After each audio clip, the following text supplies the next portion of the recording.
Welcome to the Real Estate Majlis podcast, where we bring you the latest insights and trends in the ever-changing world of real estate. Whether you're a seasoned investor, a first-time buyer, or simply interested in the world of property, our podcast is designed to provide you with valuable information and expert advice.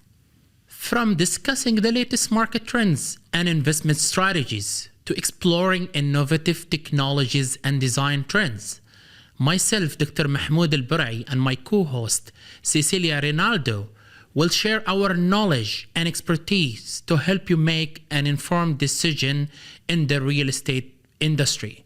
So please sit back, relax, and join us as we explore the fascinating world of real estate on our podcast.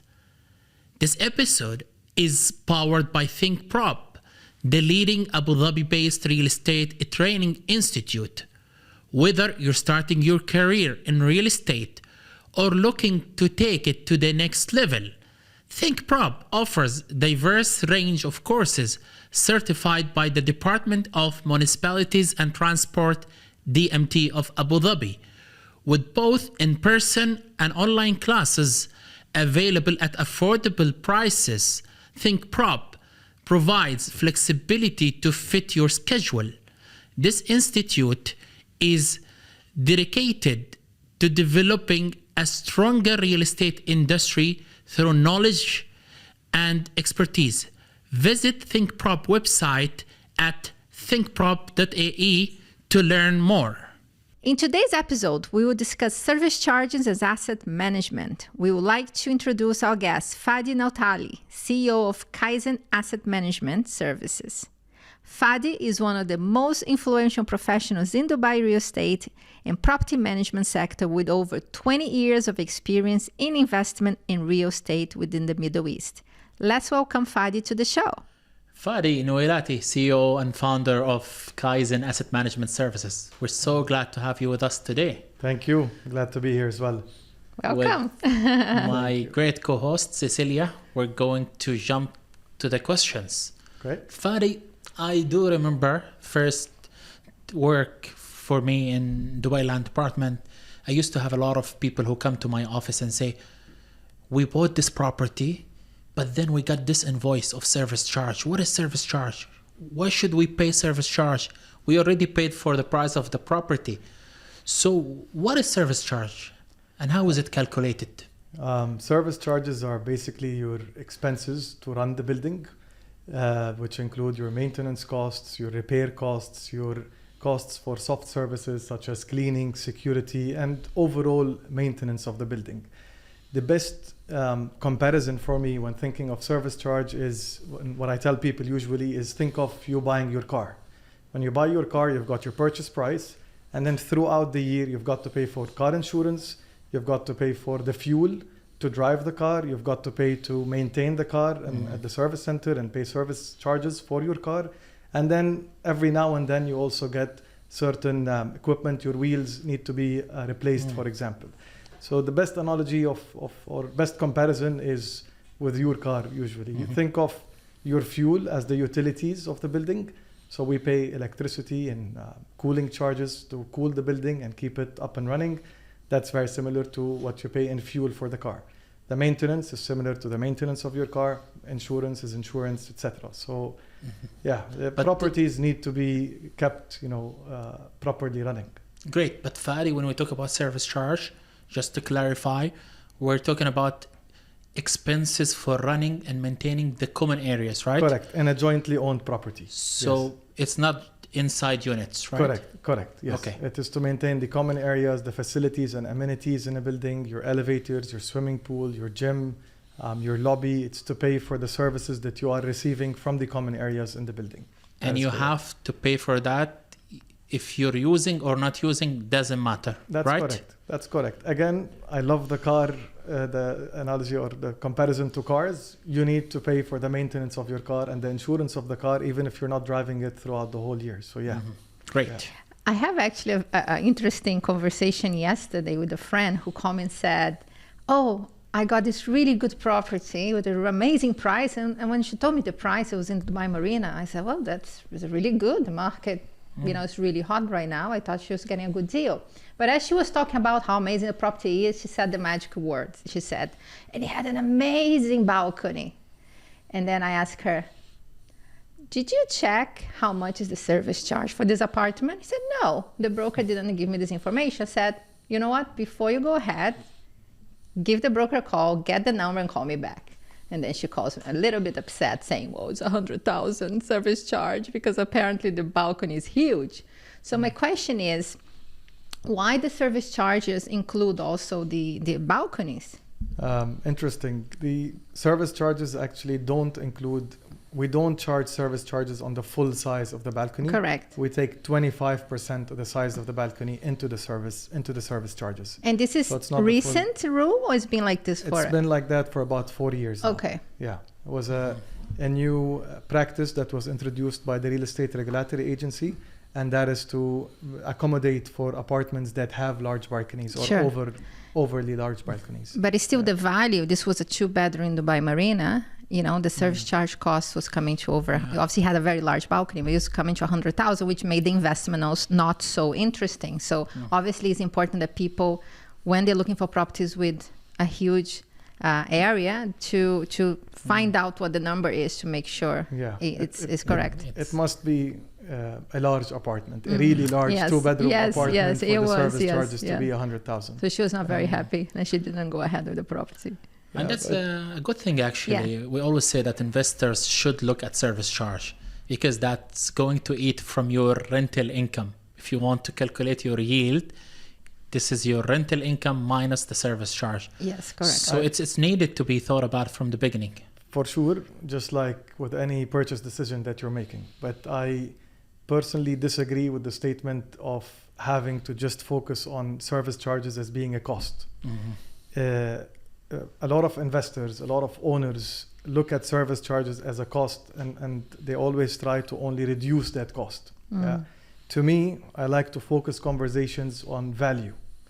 And I always have conversations with different landlords, owners committees, and owners in general. And I talk to them about value, the importance of thinking of value.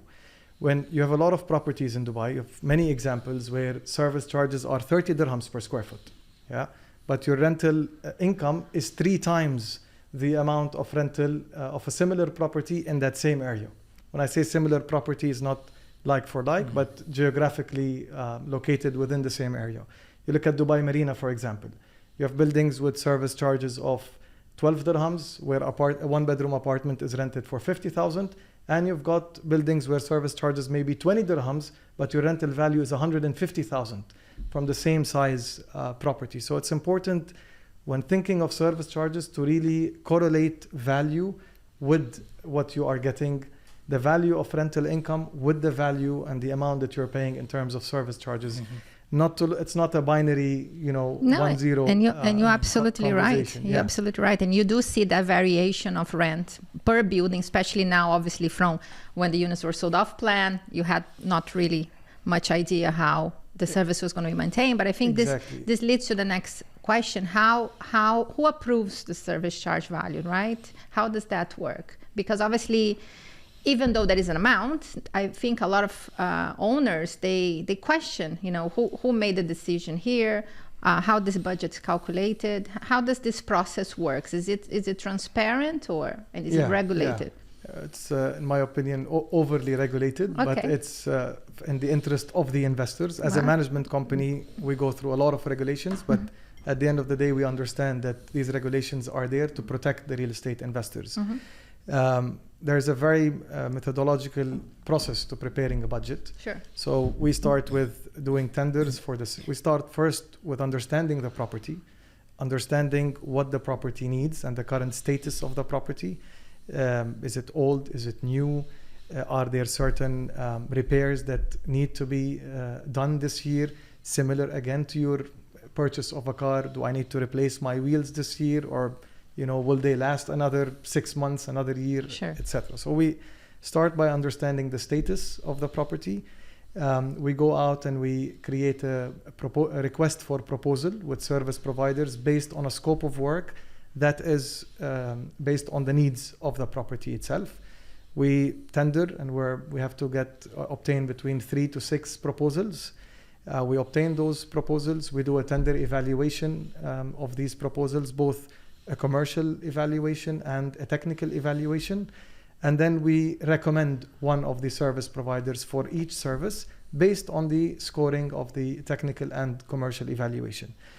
On that basis, we prepare the budget. We submit it to a third-party budget auditor.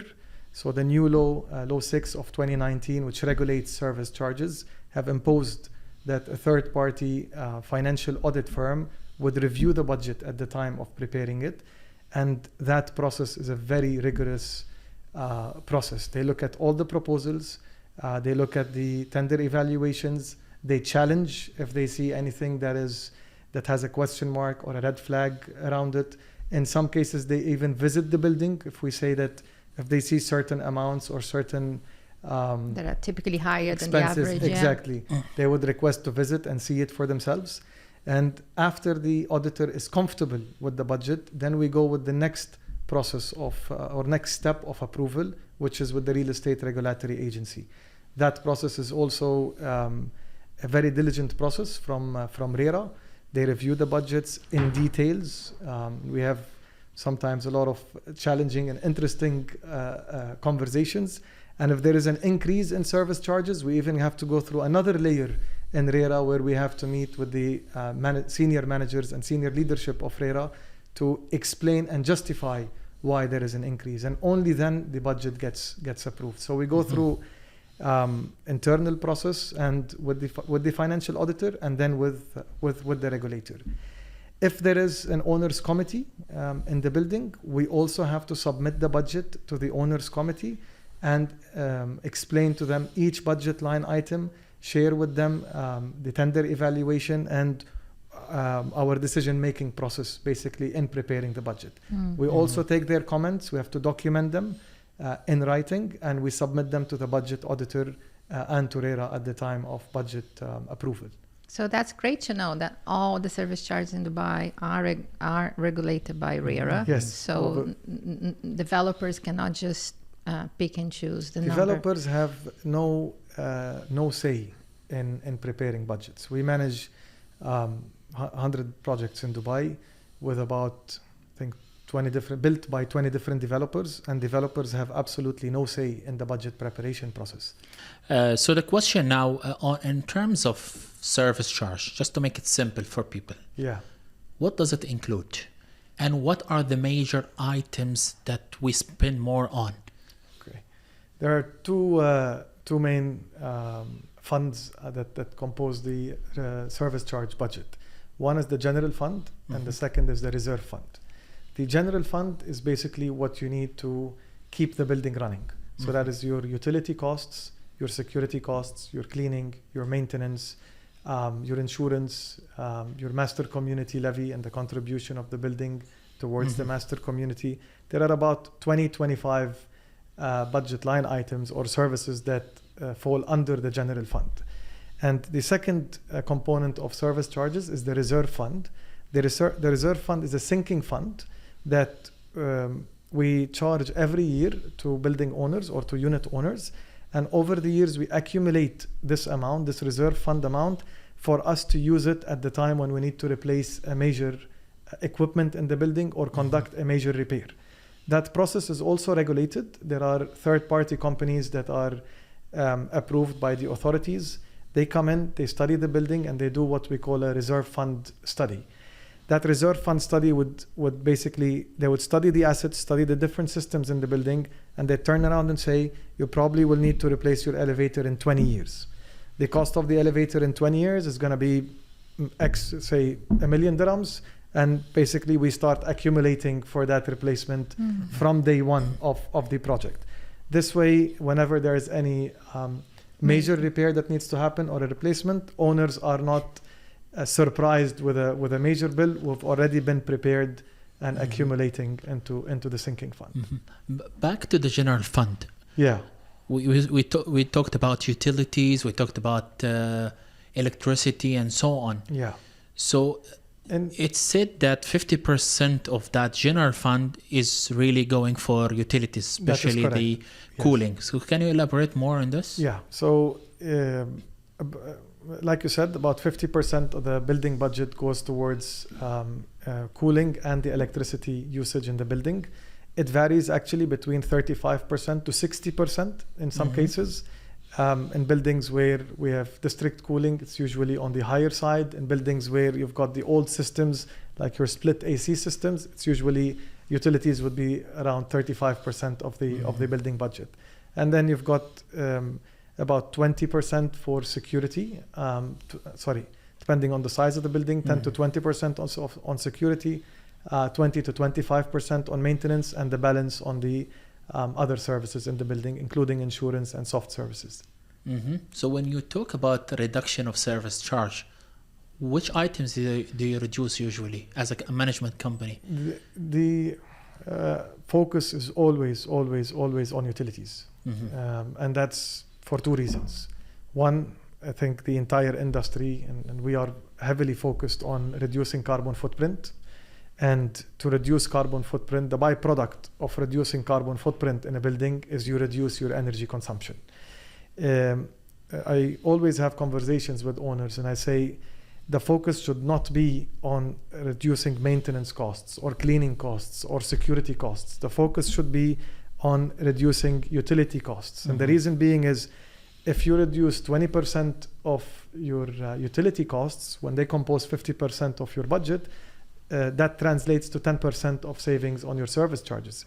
If I try and save on security 10%, for example, that translates to only a 1% saving on the overall budget. So the focus should really be on utilities. And sustainability now is a great topic, right? It's something that more and more forms part of our day-to-day life. Is there things that you feel that today you're able to accomplish with the sustainability in mind than you couldn't do maybe 10 years ago? Is that technology also that is helping? Yes, technology is definitely helping fast track sustainability results. I think the entire industry has been trying different sustainability initiatives, and we keep meeting and learning from each other on what's working and what's not.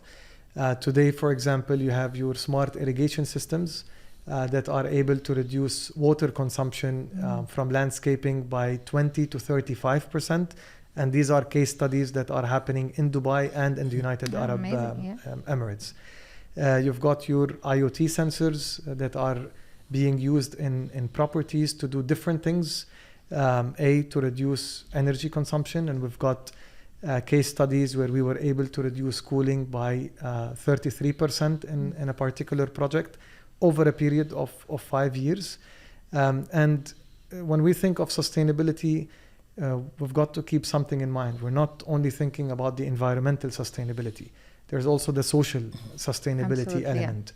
And the industry has been focused more heavily on the environment and social sustainability in the past few years. I'll give you an example also where the industry is using technology to help with social sustainability and people's health in general. There are sensors today that measure the air quality in the building, air quality on every floor of that building, to make sure and reports to the building manager, reports to the facility manager if there are any changes for us to really act on it and make sure the air quality is at its best levels. Using technology in sustainability is really a win-win-win for everyone. Absolutely. It's a win for owners and residents, it's a win for management companies, and it's a win for the planet and the environment. Yeah, for sure. Yeah. I want to ask a more hot question. What happens if an owner doesn't pay their service charge? Traditional question. Can they lose their property, for example? Because it must be a hard job to collect everybody's fees once a year or quarterly, right? It is, it is hard. So is there anything in the law that would allow someone to lose their property if they don't commit, right? Because now you're creating a problem for everybody if you don't pay your service charge. And I'm sure this is a challenge, right? That's correct. You are creating a problem for everyone. When you don't when you stop paying service charges or you don't pay on time, you're being unfair to other people. You're being unfair to your fellow neighbors and owners in the building who are paying on time. Sure. You're being unfair to the service providers in the buildings. You see, as a management company, we collect service charges. We don't keep any of it. They go into an escrow account that is managed by the authorities. And from that escrow account, we pay the service providers. When we don't have enough collections, we're unable to pay service providers. And the nature of some of these businesses is they don't pay the personnel on site until they get paid, or they delay their payments, the payments of salaries until they get paid. So when you're not paying service charges, think of the repercussions of that on the cleaner in that building, on the security personnel in that building. The other repercussion, before we go to the legalities, it limits our ability as a management company to enforce performance on the service provider. Because the conversation always ends up with service providers.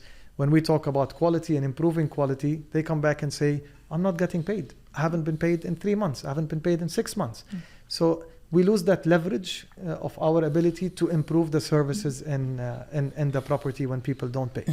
But coming back to the law, when an owner doesn't pay, the management company is able to raise, first of all, a legal notice to the landlord through the system of Mulak in Dubai. Within 30 days, if the landlord or the owner still does not pay the service charges, the management company has the right to file a case in RDC at the Rent Dispute Committee. And usually, if the budget is approved, if everything is done properly according to the process, the judge would rule that the owner must pay their service charges within 30 days. And we have other legal actions that we can take. Sometimes we're able to have a travel ban on the owner that does not pay. If the travel ban and if the travel ban doesn't work, we also have the ability to block ijari. So the owner would not be able to rent their property or renew the lease if the property is already rented. And the last step, if there are large outstanding amounts, is the unit can go to auction. And yes, the owner may lose their unit in auction, where the unit would be sold to pay for the outstanding service charges, and the remainder of that sale amount would go back to the owner. So I think it's important that every tenant, before they take a lease, they demand to see that the service charge is fully paid. Absolutely. Because I've heard, or I've seen, I'm sure you, Mahmoud, cases of people, they move in, suddenly they cannot park the car. They don't give them the access to the elevator, to the car park, right? There's been so many situations in the past. Actually, that's not legal. Yeah. But it used to happen before, right? Yeah, but it is not legal to block services from a tenant or a landlord to access their unit. But I would fully agree with you that tenants can play a big role in this, and a big role in encouraging landlords to pay their service charges on time. Again, the benefits are great when a property is healthy in terms of cash flow. Sure. When everyone is getting paid on time, everyone has their interests vested to do their best at this property, all the service providers. So again, to rephrase and correct what I just said. So tenants should make sure before they sign the lease, they check the property service charge has been fully paid. Landlords ensure that it's paid within a reasonable time if they're having, or even communicate back with the service charge or the asset management company if they're having any financial difficulties to avoid any potential challenges that can include auctioning the property. So this is obviously the last resource, but people should be aware they can actually lose the property if they don't pay the service charge. That is correct. Yeah. So great information so far. Thank you, Fadi. Thank you. The question back to the voice of customer. And here again, we have, according to the new law, 6 of 2019, there is something called Owners Committee. So who can be in that Owners Committee to start with? And what are the responsibilities and rights that they have as owners? How they can be part of managing their own communities? The Law 6 of 2019, we keep saying it's the new law, but it's no longer new. There was a pandemic that passed in between. But the new law, the Law 6 of 2019, changed the way owners' committees are chosen for the property. It shifted the responsibility or the accountability to owners living in the building. So as per Law 6 of 2019, any owner that is living in the property has the right to go to the Dubai Rest app of RERA, for example, in Dubai, and apply to become part of that owners committee. We would have a maximum of 9 owners committee in a building as per the law. And as an owners committee, they have the right to review the service reports of the buildings, the upkeep of the building. They have the rights to review the budgets. They have the rights to review the audit reports of that property. So owners can trust that there is a committee that is formed in the building that has the same interests as they do, and would be looking after the property in the same manner as any owner would. I remember some owners come to my office and say, we want to be an owners committee, but those guys haven't paid service charge for a long time. That doesn't help. So we tell them the law actually does not allow you. You need to be first have a clearance from Dubai Police. Good conduct certificate. Conduct certificate. And also you have to show us that you are paying your service charge. Correct. So that's also part of it, because you're the owners committee. You have to show example, right? Exactly. You have to lead by example. So the question that we have, I have a friend of mine who bought a property in Marina at very affordable price, although the pricing of Marina is really going up. Sure. And she sold it 2 years later with a loss. So I told her, how come? Everyone is making money nowadays. She said, you know what, Mahmoud, something I haven't done. I did not look at the management of this building. So it was disaster. The service charge were not paid. The building was not taken care of. So the value of building went down. So my question to you, you manage 100 buildings or 100 projects. Have you seen like 2 buildings next to each other and one is selling or renting it higher than the other one? Absolutely. Because of absolutely. And that's why I always bring back the conversation to value, not cost. I'll give you an example. In recent years, as we all know, there has been a lot of supply of new properties into the market. These new properties are a lot more modern. They're more technologically advanced. They feel better. They look better. And some of them are in the same communities where older buildings are there. So what we have been encouraging owners committees recently and advising them and recommending to them is for us to invest in the building to bring it up in order for it to remain relevant. It's not only about making sure the building is running well. That is, of course, these are the basics. Buildings should run well. There should be no downtime in the property. Everything should be clean and functioning as it should have been, as it was in day one. But there's also the importance of relevance when we're talking about real estate. It's important to keep the property in line with the recent trends. The customer's taste has changed over the last 20 years. True. 20 years ago, we buildings that had maybe gold in their lobby and some beige marble on the walls were the thing, right? That was the definition of luxury. Today, the definition of luxury is changing. It's your earth colors, simplicity, and there has been a change in taste. In order to keep your property at par with the new prices in the market, your property has to feel and look like the new properties in the market. So, we've got an example where we increased, we worked with the owners committee and we increased service charges by roughly 1.5 dirhams. But the conversation was that this is an investment, not a cost. We took that 1.5 dirhams per square foot and we upgraded the entire lobby of the building, the elevators of the building, the parking of the building. We brought in some sensors and some technological tools in the building. And within about 9 months, that property is today renting at 10% higher value than it was before. It's on the way to even increase more in terms of rental value. And the return on investment for the customers was 500%. If you spend if you own a property that's 1,000 square feet, and say we increase service charges by 1 dirham to improve the lobby, it's 1,000 dirhams for you.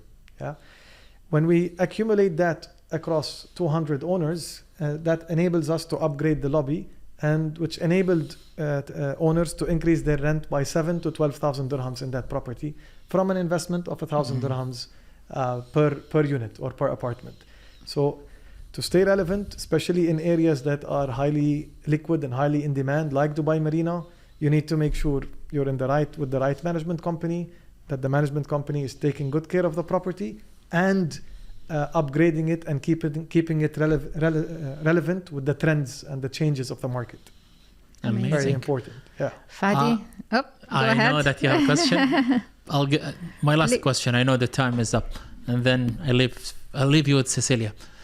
A lot of people talk now about a branded residence, and I always tell them what scares me from that is that yes, it's a premium. You pay a lot of money for that. It may be appreciated over time, but what does it mean from service charge point of view if you bring an operator on the top of management company? So is that something that investors should take into account?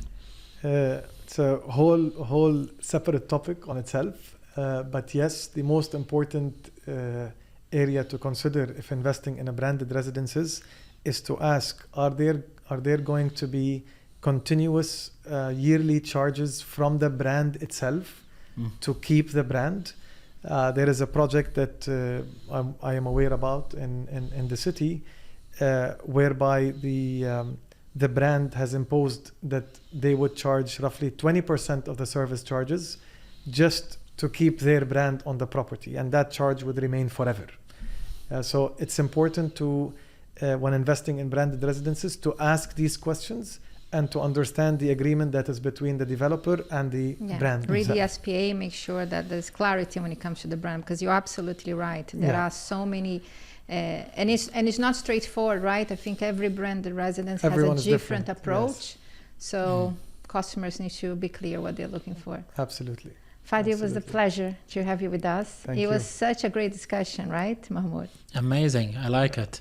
And the learning is that, it's very transparent. I think people, as you rightly said, look at service charge as a cost, as a something negative, but actually it's taking care of your asset, it's transparent, it's regulated.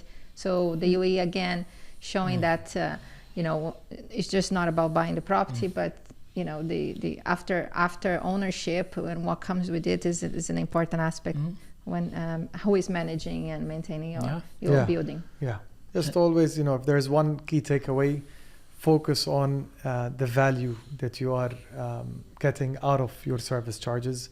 Don't think too much of costs. Focus on the value. And pay on time, please. And pay on time, please. Of course, yes. Of course. This is why we're focusing on this in the real estate Majlis. We're not marketing anyone. We're just telling people what to really pay attention to. Yeah. So they make great decisions when they invest, when they buy, when they rent. So Fadi, thank you so much. Thank you very much, Dr. being Mahmoud. with us today. Thank you, Cecilia. Thank you, guys. Thank Bye. you. Bye. Thank you for tuning in to the Real Estate Majlis podcast. We hope you found this episode informative and insightful. If you have any questions or feedback, please feel free to reach out to us.